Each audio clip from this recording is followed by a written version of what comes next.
Friends, मैं अभिषेक Joshi, electrical engineering बिला group of companies. दोस्तों, आज हम लोग बात करेंगे ट्रांसफार्मर के टाइप ऑफ प्रोटेक्शन के बारे में। हमारे एक व्यूअर ने कमेंट किया है कि ट्रांसफार्मर में कौन कौन से टाइप के प्रोटेक्शंस लिए जाते हैं। तो आज मैं आपको यही बताऊंगा कि इंडस्ट्रीज में ट्रांसफार्मर के अगेंस्ट कौन कौन से प्रोटेक्शन लिए जाते हैं। और ट्रांसफार्मर प्रोटेक्शन की जब भी बात होती है तो कुछ 6 से 7 प्रोटेक्शंस ऐसे होते हैं जो इंडस्ट्रीज में ट्रांसफार्मर के लिए लिए जाते हैं। तो इन सभी प्रोटेक्शन को मैं डिटेल में तो इस वीडियो में एक्सप्लेन नहीं कर पाऊंगा, अदरवाइज ये वीडियो बहुत ज़्यादा लंबा हो जाएगा। तो मैं आपको ये बताना चाहता हूँ आज कि ट्रांसफार्मर में कौन कौन से टाइप के प्रोटेक्शन इंडस्ट्रीज में लिए जाते हैं। इसमें से कुछ प्रोटेक्शन पर हमने ऑलरेडी वीडियो बनाया है और कुछ प्रोटेक्शन पर अगर आपको सेपरेट वीडियो की रिक्वायरमेंट अगर होती है तो मुझे आप कमेंट बॉक्स में बता सकते हैं। आने वाला वीडियो उन्हीं प्रोटेक्शन पर हम लोग अलग से बना देंगे। तो दोस्तों, बिना टाइम वेस्ट किए शुरू करते हैं।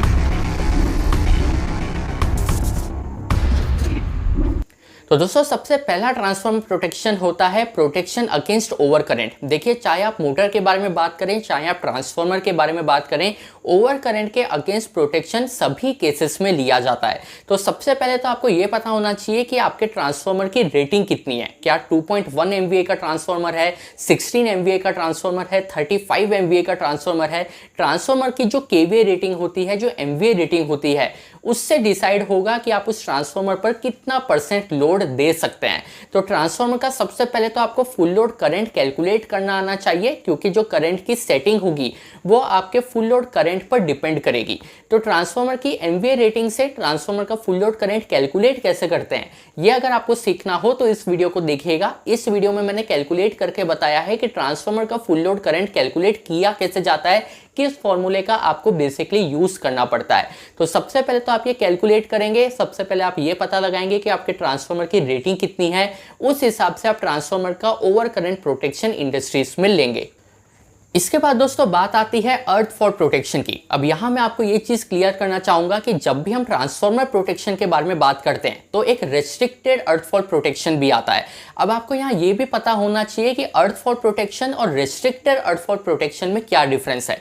देखिए, जो रेस्ट्रिक्टेड अर्थ फॉल प्रोटेक्शन होता है, इसका मतलब ये होता है कि एक जोन ऑफ प्रोटेक्शन डिफाइन कर दिया जाता है।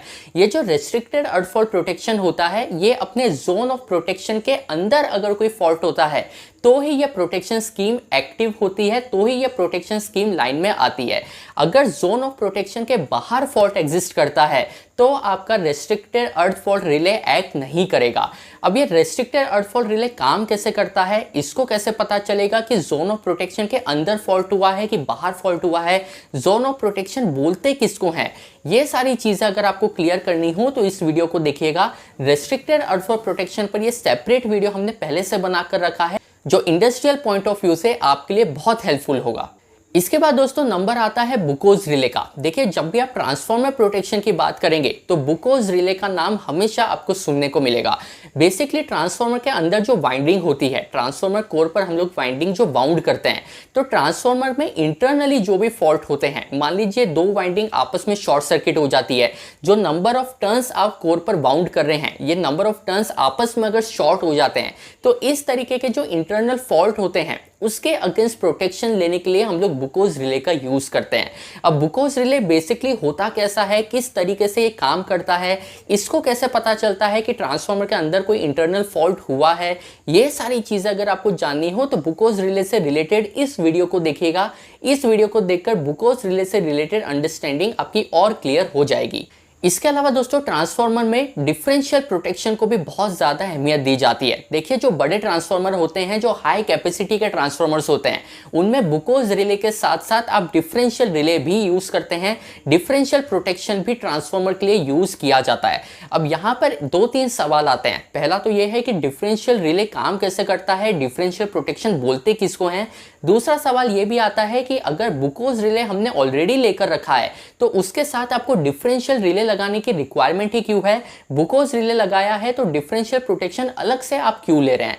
तो इन सारी चीज़ों का जवाब अगर आपको चाहिए हो तो इस वीडियो को देखिएगा।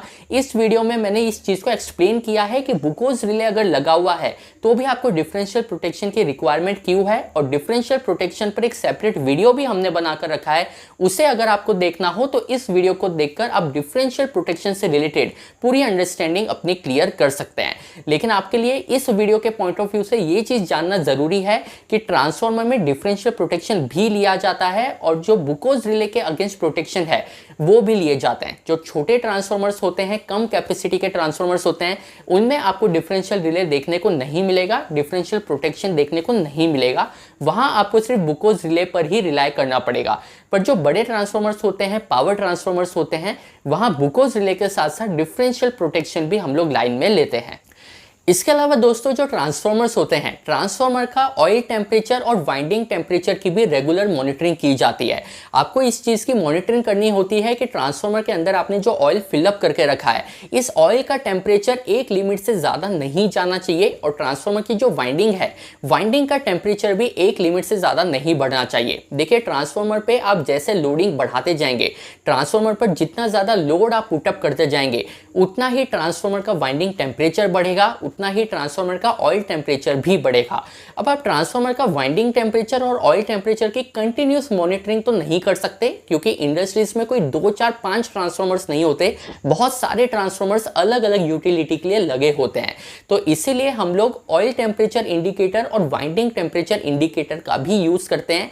ये भी एक तरीके का ट्रांसफार्मर प्रोटेक्शन ही है जो इंडस्ट्रीज में यूज किया जाता है।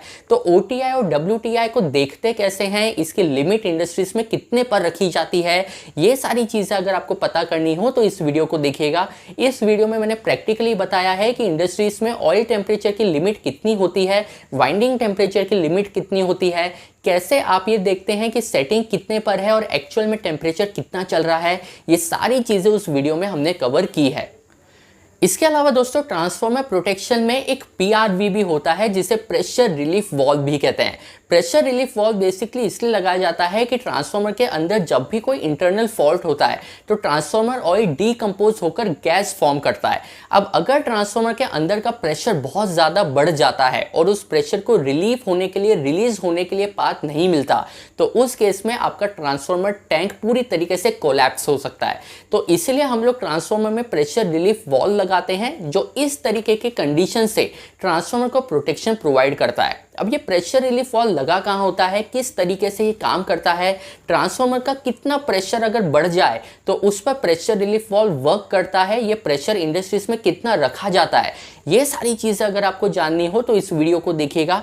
इस वीडियो में प्रेशर रिलीफ वाल्व की पूरी वर्किंग हमने डिटेल में कवर की है। तो दोस्तों ये कुछ 6 से 7 ऐसे प्रोटेक्शंस थे जो इंडस्ट्रीज में ट्रांसफार्मर के अगेंस्ट लिए जाते हैं। ये सारे प्रोटेक्शन बहुत ज़्यादा इंपॉर्टेंट होते हैं अगर हम लोग ट्रांसफार्मर प्रोटेक्शन के पॉइंट ऑफ व्यू से बात करें। तो इन सभी प्रोटेक्शन पर सेपरेट वीडियो लगभग हमने बनाकर रखा है, उन सभी वीडियो का लिंक भी मैं आपको आई बटन में दे रहा हूँ। इसके अलावा अगर over current protection, under voltage protection, over voltage protection, इन प्रोटेक्शन से रिलेटेड अगर आपको सेपरेट वीडियो चाहिए हो तो मुझे कमेंट बॉक्स में बताइएगा। आने वाले वीडियो में हम लोग इन्हीं सारे टॉपिक्स को कवर कर लेंगे। तो दोस्तों ट्रांसफार्मर में कौन कौन से टाइप ऑफ प्रोटेक्शन हम लोग यूज करते हैं, ये एक इंटरव्यू क्वेश्चन भी है। ये वीडियो अगर आपको अच्छा लगा हो तो मुझे कमेंट बॉक्स में बताइएगा और चैनल को सब्सक्राइब कीजिएगा।